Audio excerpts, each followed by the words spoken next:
اعوذ باللہ من الشیطان الرجیم بسم اللہ الرحمن الرحیم ورتل القرآن ترتیلا، اور قرآن کو ٹھہر ٹھہر کر صاف پڑھا کر۔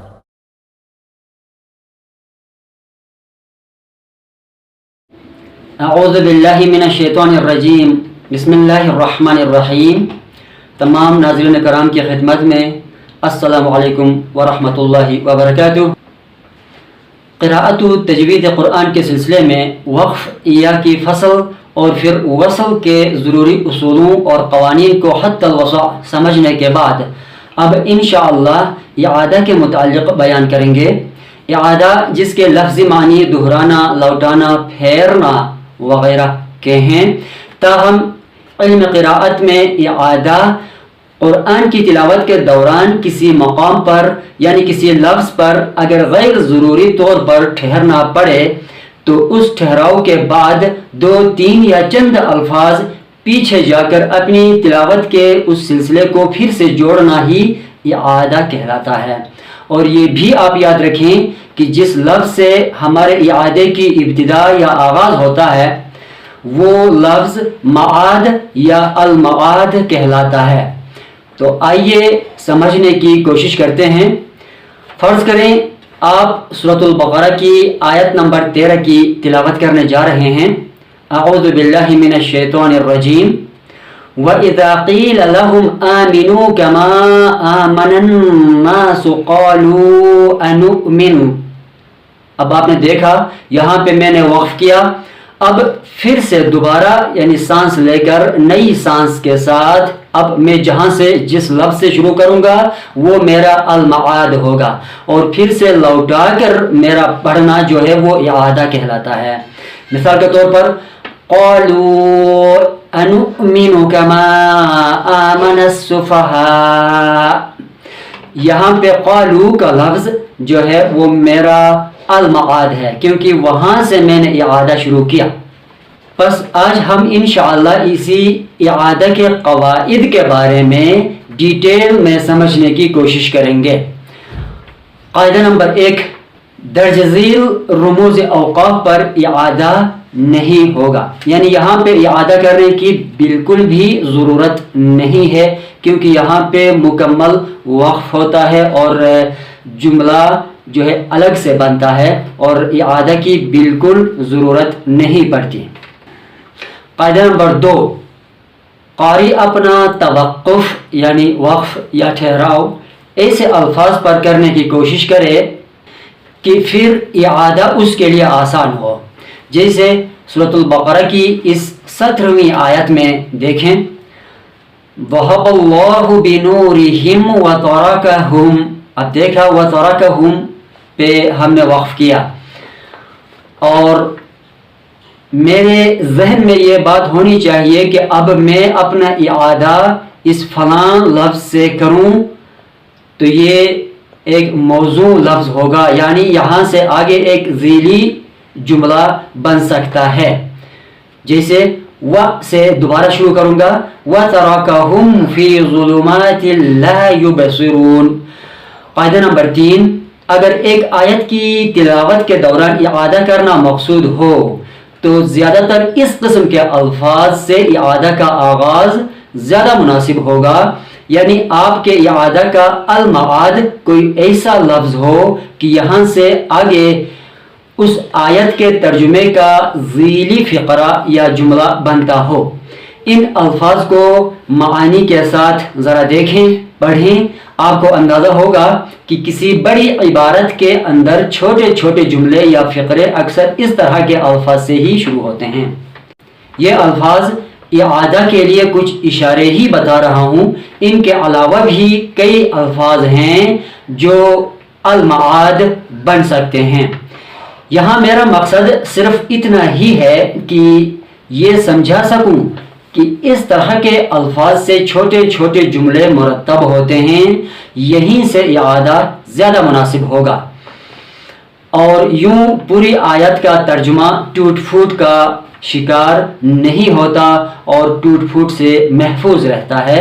مثال کے طور پر اس آیت کو لیجئے، اعوذ باللہ من الشیطان الرجیم وبشر الذین آمنوا وعملوا الصالحات ان لهم جنات تجری من تحتها الانہار۔ پس ان سے آگے ایک ذیلی فقرہ یا جملہ بن سکتا ہے، اسی لفظ کو ہی المعاد بنانا زیادہ بہتر ہوگا۔ قاعدہ نمبر 4 پیش کروں گا۔ یہ ایک خاص نقطہ یاد رکھیں کہ قراء حضرات کے نزدیک تلاوت یا قراءت قرآن کی 3 اقسام ہیں رفتار کے لحاظ سے، یعنی پہلے نمبر پر جو تیز رفتاری سے قراءت کی جاتی ہے حدر کہلاتی ہے۔ اس میں مخارج حروف، صفات حروف، الغرض پوری تجوید کو ملحوظ رکھتے ہوئے قراءت کی جاتی ہے۔ تیز رفتاری سے مراد یہ نہیں کہ تجوید کا خیال نہ رکھا جائے، ایسا ہرگز نہیں ہے، جبکہ نہایت ہی سست رفتاری کے ساتھ جو تلاوت کی جاتی ہے، جیسے محافل، مجالس وغیرہ کی ابتدا اسی تلاوت سے ہی کی جاتی ہے، ترتیل کہلاتی ہے۔ اور قراءت کی وہ قسم جو حدر اور ترتیل کے درمیانی رفتار میں ہو تدویر کہلاتی ہے۔ تو اب سنیے کہ اعادہ کی سب سے زیادہ ضرورت جس قراءت میں پڑتی ہے وہ ترتیل ہے، ترتیل میں زیادہ ضرورت ہوتی ہے، پھر اس سے کم ضرورت تدویر میں ہوتی ہے، اور حدر میں تو اکثر و بیشتر اعادہ ہی نہیں کیا جاتا۔ قاعدہ نمبر 5 پیش کروں۔ اعادہ سے قبل جب کسی لفظ پر وقف کرتے ہیں تو اس بات کا بھی خیال رکھنا ہوتا ہے کہ ہمارا وقف مناسب لفظ پر ہو۔ مثال کے طور پر، ویسے تو یہ ہر کہیں پہ ہوتا ہے، اس بات کی ضرورت ہر کہیں پہ ہے، لیکن بطور مثال ہم سورۃ البقرہ کی آیت نمبر 23 ورس میں ہم دیکھتے ہیں، اسی آیت کو ہم سامنے رکھتے ہیں۔ اعوذ باللہ من الشیطان الرجیم وَإِن كُنتُمْ فِي رَيْبٍ مِّمَّا نَزَّلْنَا عَلَىٰ عَبْدِنَا۔ اب آپ نے دیکھا سنا کہ عبدنا کے لفظ پر میں نے وقف کیا، اگر میں اس سے پہلے لفظ پر یعنی علیٰ پر اگر میں وقف کرتا تو یہ نامناسب وقف ہوتا، کیونکہ معنوی لحاظ سے یہ دیکھنا ہوتا ہے کہ ہمارا وقف بھی ایک ایسے لفظ پر ہو وہاں تک بھی ایک ذیلی جملہ تشکیل پائے، اور پھر ہمارا اعادہ تو آپ کو معلوم ہے کہ اس قسم کے ہی الفاظ سے پھر اعادہ ہوگا جہاں سے ایک ذیلی جملہ بن رہا ہو۔ مما نزلنا علی عبدنا فأتوا بسورہ۔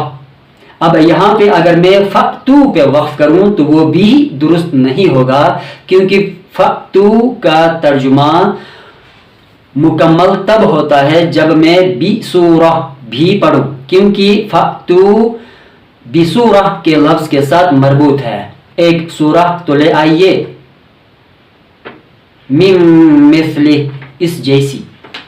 پس فأتو کا مفہوم تب پورا ہوگا جب بسورہ کو بھی پڑھ کر وقف کریں، اور پھر اعادہ مما سے شروع کریں، اور یا پھر فأتو سے اعادہ شروع کریں۔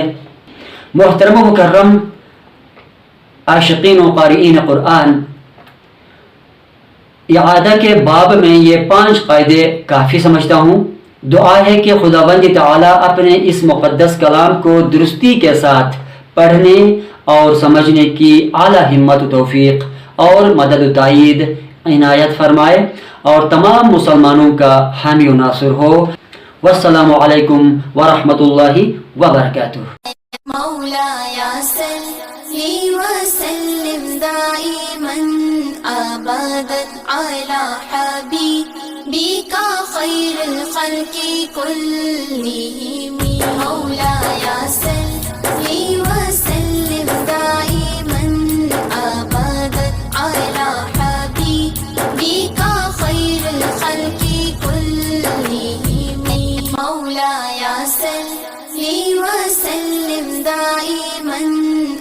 أبدا على حبيبك خير الخلق كلهم